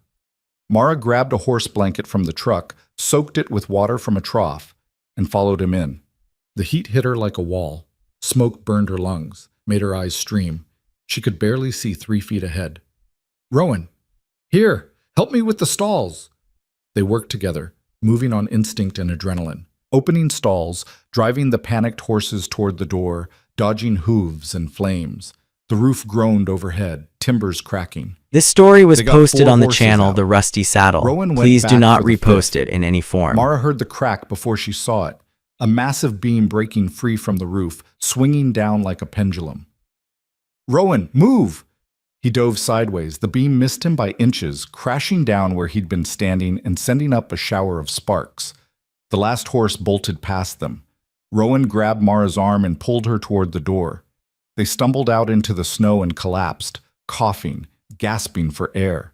Behind them, the barn groaned once more, and then the roof caved in with a sound like the world ending. Mara rolled onto her back, her lungs burning, and watched the flames consume what was left of the structure. Rowan sat beside her, his face black with soot, and said the words they both knew were true. This wasn't an accident. No. Thornton did this. Probably. Rowan's hands clenched into fists. "He's trying to destroy me, break me down until I sell." "Then we call the sheriff. Report it." "And say what?" "I think Dale Thornton burned down my barn, but I have no proof. He's too smart for that. He'll have an alibi. And even if we could prove it, he owns half the county. Nothing will stick." Mara sat up and took his face in her hands, forced him to look at her. "Then we rebuild. We don't let him win." "I can't rebuild. I don't have the money. Insurance lapsed 6 months ago. I'm barely keeping this place afloat as it is." "Then we figure something out. Sell some cattle, take out a loan, but we don't give up." Rowan pulled away from her. "Maybe it's time to admit defeat. Maybe Thornton's right. Maybe I should sell and walk away." "You don't mean that." "Don't I? This land has taken everything from me, my family, my future, and now it's taking you down with it. I'm right here, by choice." "You shouldn't be." There it was again, that same impulse to push her away. But this time, Mara saw it for what it was. Fear. "You're scared," she said. "Not of Thornton, of this, of us, of caring about someone and risking loss again." "So what if I am?" "Then you're letting him win. You're letting fear make your choices, and the Rowan I know is stronger than that." "You don't know me as well as you think." The words were meant to hurt. They did. Mara stood up, brushed snow and ash from her clothes. "Fine. You want to give up? You want to sell to Thornton and prove him right? Go ahead, but I'm not going to stand here and watch you quit." She started walking toward the cabin. Rowan called after her. "Where are you going?" "To pack. You want me gone?" "I'm gone." "Mara, wait." "No. You don't get to push me away and then ask me to stay. You want to face this alone? Fine. You've got what you wanted." She kept walking, her heart breaking with every step. Behind her, she heard Rowan say something, but the wind took the words away. Mara reached the cabin and slammed the door. Then she sat on the bed and let herself cry. Not for the barn or the ranch or even the danger they were in. For the man who was so determined to destroy himself that he couldn't see what was right in front of him. Someone who cared enough to stay. Mara didn't pack. She sat on the bed in the cabin and stared at her hands, still trembling from adrenaline and smoke inhalation, and realized something that felt like both a curse and a revelation. She couldn't leave. Not because she had nowhere else to go, not because she needed the job, but because walking away from Rowan now would be the easiest thing she'd ever done. And easy had never solved a damn thing worth solving. The sun was setting by the time she heard the knock. Rowan stood on the other side of the door, his face still streaked with ash, his eyes red from smoke or crying or both. He looked wrecked, completely wrecked. "I'm sorry," he said. Mara didn't move. "For what, specifically?" "For pushing you away. For being a coward. For—" His voice cracked. "For not knowing how to accept that someone might actually give a damn about me. You done feeling sorry for yourself?" The bluntness of it made him flinch. "Good. I don't know," he said honestly. "Probably not. Then why are you here? Rowan took a breath. Because you were right. About all of it. I am scared. Terrified, actually, of caring about you and losing you. Of letting you in and having it all fall apart. But I'm more scared of what happens if I don't try. Mara stood up, crossed her arms. You can't keep doing this. Can't keep pulling me close and then shoving me away every time things get hard. I won't survive it. And neither will you. I know. Do you? Because from where I'm standing, you're so busy protecting yourself from pain that you can't see you're causing it. Rowan's face twisted. I don't know how to do this any other way. Every person I've ever loved, I've lost. My parents, Ellen, Cora, and now you're here, and I'm falling for you, and all I can think is that it's just a matter of time before something takes you too. So you'd rather push me away first, control the loss before it controls you. Yeah, I guess I would. At least he was honest. Mara felt some of her anger soften. That's not living, Rowan. That's just dying slowly with extra steps. Then teach me, because I don't remember how to do anything else. The vulnerability in his voice cracked something open in Mara's chest. She walked to him, stopped just out of reach. You start by choosing. Every day, every moment, you choose to stay instead of run. You choose to trust instead of fear. And when it gets hard, and it will get hard, you choose to fight instead of quit. What if I'm not strong enough? You are.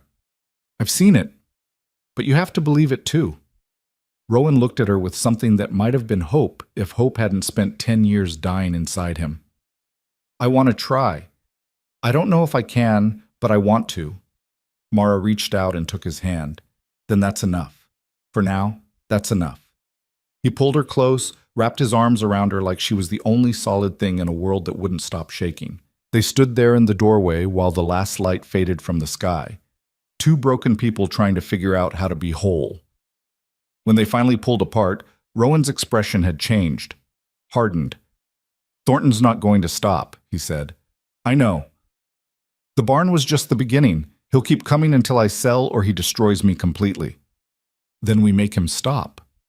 How? Mara thought for a moment. We fight back. Not with violence, with truth. We get proof he's behind the fire. We expose him. He's too careful for that. Maybe. Or maybe he's getting cocky. Either way, we don't roll over. We make him regret coming after us. Something sparked in Rowan's eyes. Something that looked almost like the man he used to be. All right, we fight. They spent that night planning. Rowan called a few people he still trusted in town. The sheriff, despite his limitations. A ranch hand who'd worked for Rowan years ago. Sarah from the general store. By morning, they had the beginnings of a strategy. But before they could execute it, the darkness came back. It happened 2 nights later. Mara woke to the sound of breaking glass from the main house. She ran across the yard and found every window on the first floor shattered, glass scattered across the snow like diamonds. And Rowan was in the living room, standing perfectly still in the middle of the destruction, his eyes open but vacant. Blood dripped from his hands where he'd punched through the windows. He didn't seem to feel it. Rowan? He didn't respond. Didn't even blink. Mara approached carefully. Rowan, can you hear me? Nothing. He was there but not there, his body present but his mind somewhere else entirely. Then he started to move. Slow, mechanical steps toward the stairs. Rowan, stop! He didn't stop. He climbed the stairs like a man sleepwalking, and Mara followed, her heart hammering. He walked to Cora's room, pushed open the door, and stepped inside. The room was exactly as it had been the day she died. Toys on the shelves, clothes in the closet, the small bed with its star-covered quilt. Rowan walked to the bed and sat down, and then, in a voice that wasn't quite his own, he spoke. I'm sorry. I'm so sorry. I should have been there. I should have protected you. Mara's blood ran cold. Rowan, you're scaring me. Come back. But he kept talking, having a conversation with ghosts. I know. I know I failed you, both of you, and I deserve this. I deserve all of it. His hands went to his throat, started squeezing. No! Mara lunged forward, grabbed his wrists, tried to pull them away. But he was stronger, and whatever had hold of him wasn't letting go. Rowan, listen to me. This isn't real. Ellen and Cora aren't here. They're not doing this to you. His eyes rolled back. His face started turning purple. You're doing this to yourself. You're punishing yourself because you can't forgive yourself. But they wouldn't want this. They loved you. The words weren't reaching him. Mara could feel him slipping away, could feel the life leaving his body. She did the only thing she could think of. She slapped him, hard, across the face. Rowan's eyes snapped into focus. His hands dropped from his throat. He gasped, sucking in air, and then he was looking at her, really looking at her. Mara? I'm here. He looked around, at the room, at his bleeding hands, at the destruction downstairs. Confusion and horror washed over his face. You broke the windows. You came up here. You started... She couldn't finish. Rowan's face crumpled. I don't remember any of it. You were talking to them, to Ellen and Cora, apologizing, and then you tried This to... story was I posted know. on the channel The His voice Rusty was Saddle. hollow. Please do I not felt repost it in any like I was form. drowning, and I couldn't fight it. Mara pulled him close. This has to stop. Whatever this is, whatever's happening to you, it's going to kill you if we don't stop it. I don't know how. Then we figure it out. Together. They sat there in Cora's room, surrounded by the remnants of a life that had ended 10 years ago, and Mara made a decision. She'd spent 4 years after Thomas died believing that grief was something you carried alone. That strength meant not burdening others with your pain. But watching Rowan nearly die from guilt he couldn't release, she understood something fundamental. The strongest thing a person could do wasn't carrying their pain alone. It was letting someone else help carry it. Tell me about them, she said quietly. Rowan looked up. What? Ellen and Cora. Tell me about them. Not how they died. How they lived. For a long moment he didn't speak. Then Ellen laughed at terrible jokes. The worse they were, the harder she'd laugh. And she sang off key in the shower every morning. Drove me crazy, but I missed it the second it was gone. His voice cracked, but he kept going. Cora was scared of thunderstorms. She'd crawl into bed between us and make me tell stories until she fell asleep. Always stories about brave knights and dragons, because she wanted to be brave too. Tears streamed down his face. They were everything, and I took them for granted. Got mad over stupid things that didn't matter. And now they're gone, and I can't tell them I'm sorry. Can't tell them I love them. Can't fix any of it. You can't fix it, Mara said gently, but you can let it go. How? By forgiving yourself. By accepting that you're human and humans make mistakes. By choosing to honor their memory by living instead of dying. Rowan shook his head. I don't know if I can. Yes, you can. You just have to decide that they're worth it, that the love you had for them is worth more than the guilt. She took his face in her hands. You think Ellen would want this for you? You think Cora would want her daddy to suffer for 10 years because of one decision? Or would they want you to be happy? To live? To love again? Rowan closed his eyes and more tears came. They'd want me to live. Then do it. Not for me. For them. Something shifted in his expression. Some wall that had been holding for a decade finally cracked wide open. I forgive myself, he whispered. The words were shaky, uncertain, but they were there. Say it again. I forgive myself. Stronger this time. Again. I forgive myself. And again. And again. Each time getting louder, more certain, until he was nearly shouting it through tears that wouldn't stop coming. Mara held him while 10 years of guilt poured out. Held him while he finally let himself grieve not just their deaths, but his own failure to save himself. When the tears finally stopped, when there was nothing left but exhaustion, Rowan looked different, lighter. Like he'd set down a weight he'd been carrying so long he'd forgotten what it felt like to stand up straight. I'm tired, he said. I know. Come on. She helped him to his feet, led him to his bedroom, made him lie down. She cleaned and bandaged his hands while he watched her with eyes that were seeing her clearly for the first time. Thank you, he said. For what? For not giving up on me. Mara kissed his forehead. Never. She lay down beside him, and he curled into her, his breathing evening out. Within minutes, he was asleep, and for the first time in months, he slept through the night. No attacks, no nightmares, just sleep. Morning came bright and cold. Mara woke to find Rowan already up, standing at the window, looking out at the burned remains of the barn. "How do you feel?" she asked. "Different, like something inside me broke, but in a good way." He turned to face her. "I want to rebuild, not just the barn. Everything. I want to make this place what it was supposed to be. Even with Thornton breathing down your neck? Especially with Thornton breathing down my neck. I'm done letting fear run my life." Mara smiled. "Then let's get to work." They spent the next week making calls, gathering materials, reaching out to neighbors who'd been keeping their distance. Word spread that Rowan was rebuilding, and slowly people started showing up to help. The ranch hand who'd worked for him years ago brought lumber. Sarah organized a supply drive in town. Even the sheriff, gruff and careful, stopped by with coffee and told Rowan he was glad to see him fighting back. Not everyone was supportive. Some people whispered. Some crossed the street when they saw Mara in town. But enough showed up that it mattered. On the third day of rebuilding, Dale Thornton's truck pulled up the drive. Rowan saw him coming and walked out to meet him. Mara stayed on the porch, but close enough to hear. "Heard you're rebuilding," Thornton said, climbing out of his truck. "That's right. Shame about the fire. Real shame. But these things happen on old ranches. Faulty wiring, probably." Rowan's jaw tightened, but his voice stayed level. "Funny thing about that fire, sheriff found evidence of accelerant, says it was arson." Thornton's smile didn't waver, but something flickered in his eyes.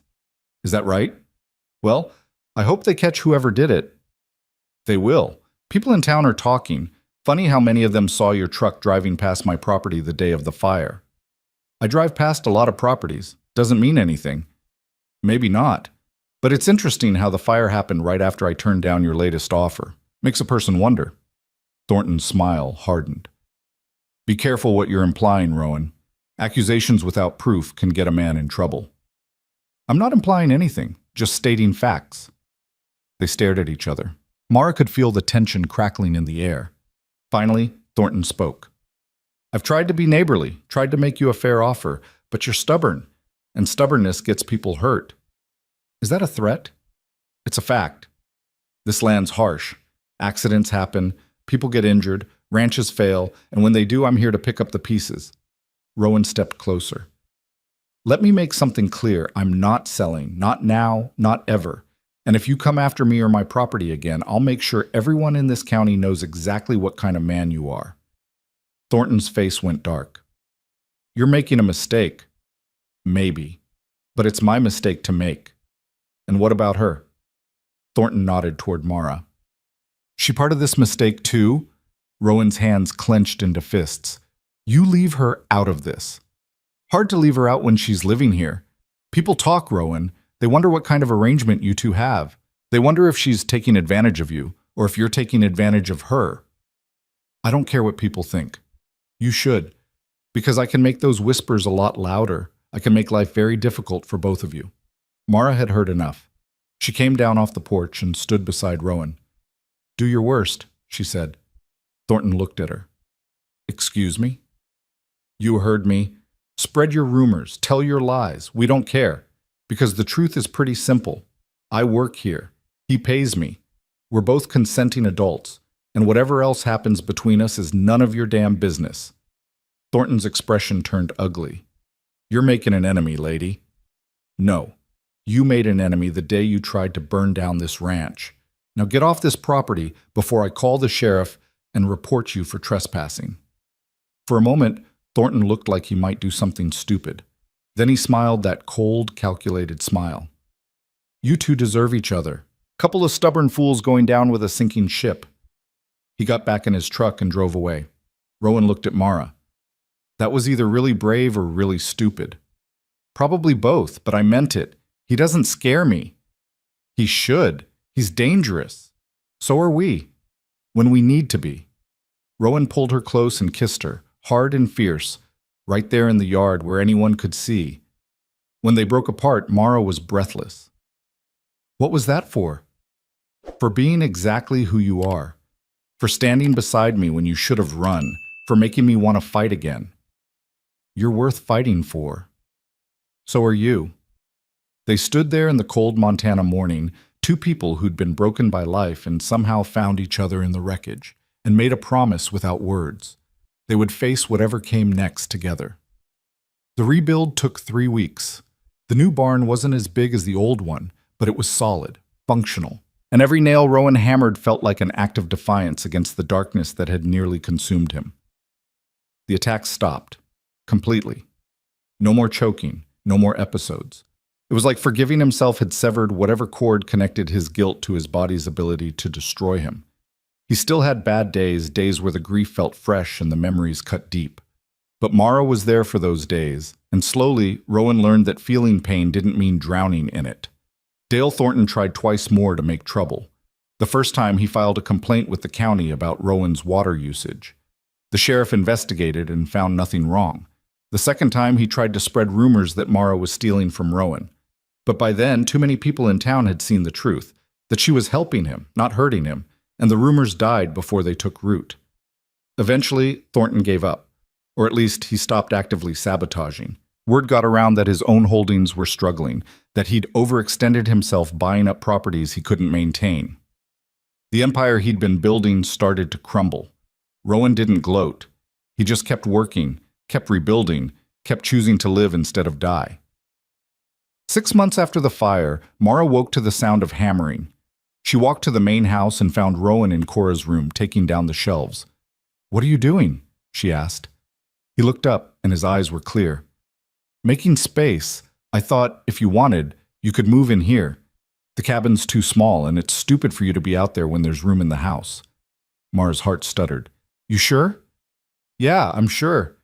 This room's been a shrine for too long. Cora wouldn't want that. She'd want it to be lived in, used. And I want you here. Permanently. If you'll stay." Mara crossed the room and took his face in her hands. "I'll stay." He kissed her, soft and certain, and Mara tasted the future in it.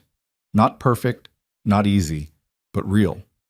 They spent the rest of the day clearing out the room together, packing away Cora's things carefully, with love and respect, but making space for something new. That night, they ate dinner together at the table. Real dinner. Pot roast and vegetables and bread Mara had made from scratch.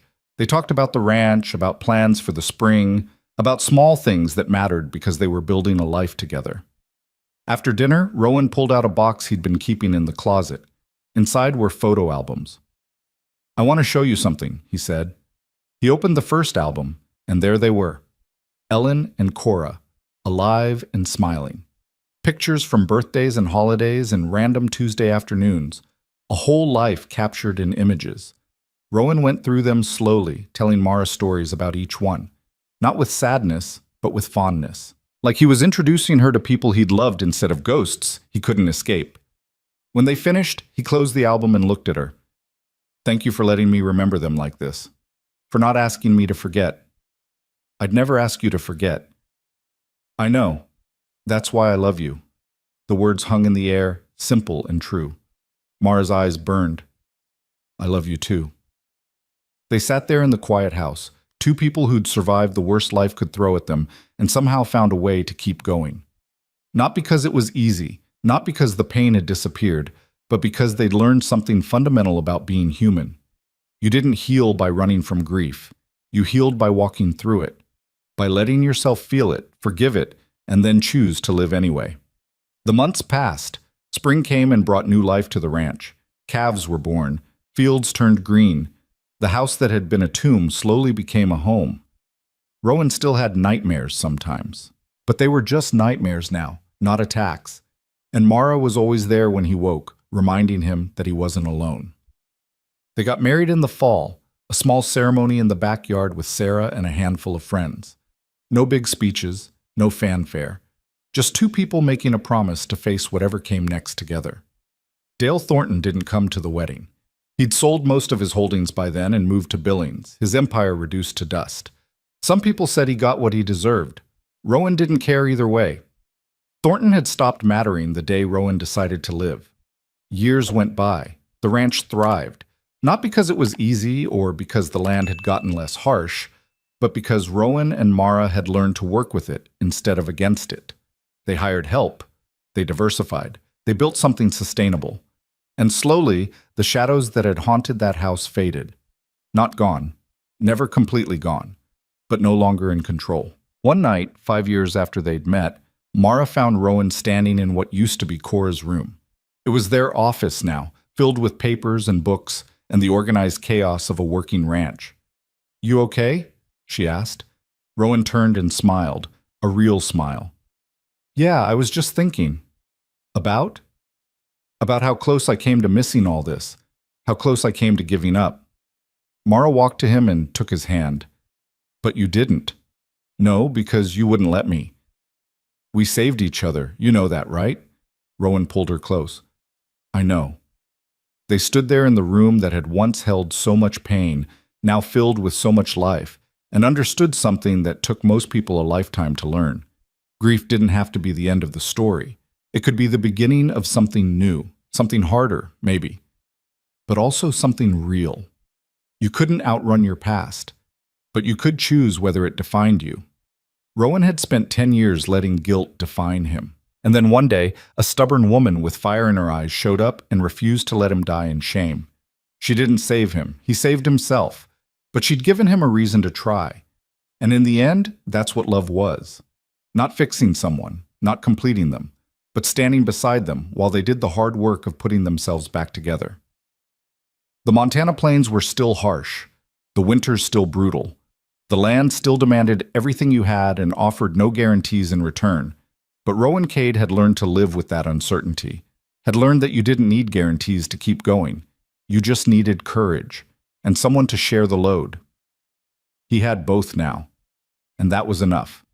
More than enough. It was everything.